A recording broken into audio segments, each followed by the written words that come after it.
Welcome guys.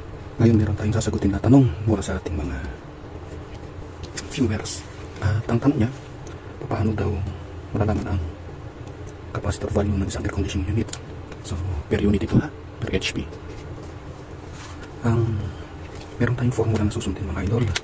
Ang formula ay C is equal to P times N times 1000 divided by volt squared times 60 Hz.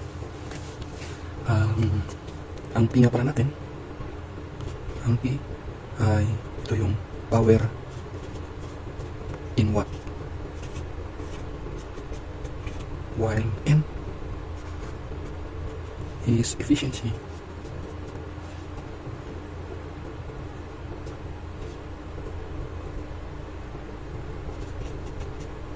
Of motor, and V is supply voltage.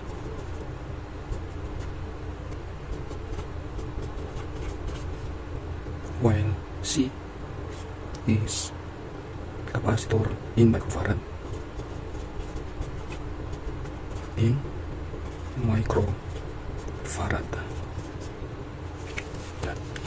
Ngayon, nakuha natin ibig sabihin ito mga to. So ito 60 Hz at I assume ito yung RPM. So it's up to lang tayo sa ngayon, i-erase natin ito. So screenshot nyo na lang i-erase natin at pupunta tayo sa umpisa natin sa 1/2, okay? 1/2 HP, 0.5 HP, okay? Yan, lagyan natin ng value C is equal to yung P natin is power ng watt. Ang 0.5 meron siyang power na 373 watt. Tatimes natin sa efficiency, 0.85 ang sa akin. Bahala kayo kung 0.80 kayo o 0.90. Then tatimes natin sa 1000. Di-divide natin. Ang voltage natin is 230 squared. Tatimes natin sa 60 Hz. Ang lalabas niyan, ito, magiging, pag tinames natin to, magiging 317. Yan. And then 230 times 2 times 60 equals 27,600. At ang lalabas nito, pag ito naman, ito yung numerator natin, ito yung denominator natin. Kapag dinivide natin ito, ang lalabasan niyan magiging 11.74. Okay? Sa market ang mabibili natin is 12 UF. Okay? So yan ang para sa ating 1/2 HP. Ngayon, punta tayo sa 3 volt kasi may mga air conditioner na 3 volt. 3 volt HP. Parehas pa rin.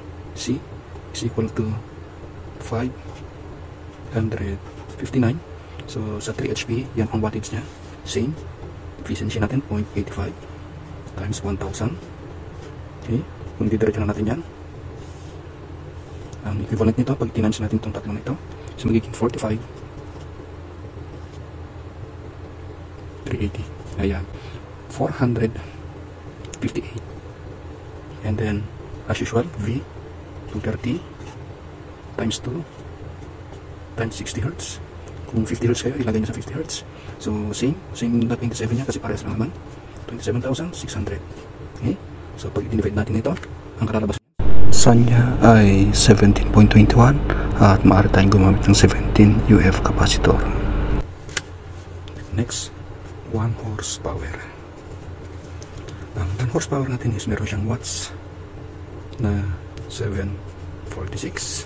Ita-times natin sa efficiency, 0.85 times 1000 divided by 230 volts squared times 60 Hz. Ito, pag itinames natin to, ang lalabasan nito is 634. And then di-divide natin ang ating denominator, same sa 27,600. At kapag di-divide natin ito, ang lalabasan yan is 23.48. Ang nearest dito is 25 UF. Okay? So, nakuha na natin yan. Kailan natin silang screenshot nyo na lang. Kailan natin silang i-erase. At meron pa tayong 1.5, 2 HP, at saka 2.5. Sa 1 HP motor, sa 1.5 HP, ito ay may wattage na 1,119. Yung efficiency natin, times natin sa 0.85, times natin sa 1,000, then divide natin sa 230 squared times 60. Kapag times natin yan, ang lalabasan nito is 951,150. Okay, sundan nyo lang guys sa calculator nya. And then ito naman, 230 times 2 times 60 is 27,600. Kapag dinivide natin ito, yan ay magiging 35.22. Ang available sa UF is 35. So gamitin nyo na yung 35. Okay, may 0.22, tinanggal natin 0.22. And then punta tayo sa 2 HP. C is equal to, ang 2 HP natin is meron siyang 1,492 watts. As usual, times natin sa 0.85 times 1,000 divided by 230 squared times 60. At ang lalabasan nito, ang equivalent nito is 1,268,200. Okay, 1 million na yan. Ang denominator natin, the same, 27,600. At kapag dinivide natin ito, lalabas ito ay 46,97. So, ang nearest na capacitor dito is 45. So, gamit kayo ng 45 UF. Yan, gamitin nyo. And then, yung last, idol, is yung 2.5 HP. Ito na yung pinakahuli. Okay? 2.5 HP. See? Gamit yung formula.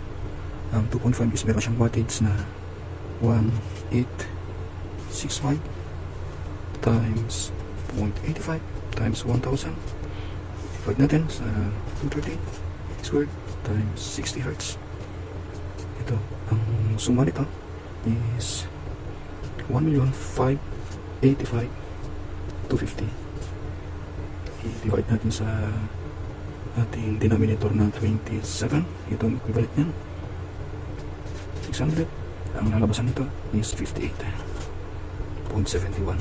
Okay? So, malapit kayo sa, kung available ang 55, gamit kayo ng 55. Kung meron, kung wala, gamit na kayo. Kung bago ka sa akin channel, paki-support pa ko guys, pamagitan pa subscribe at pag-click na rin ang notification bell para update ka just in case na meron tayong bago video. Maraming salamat. Until then, God bless.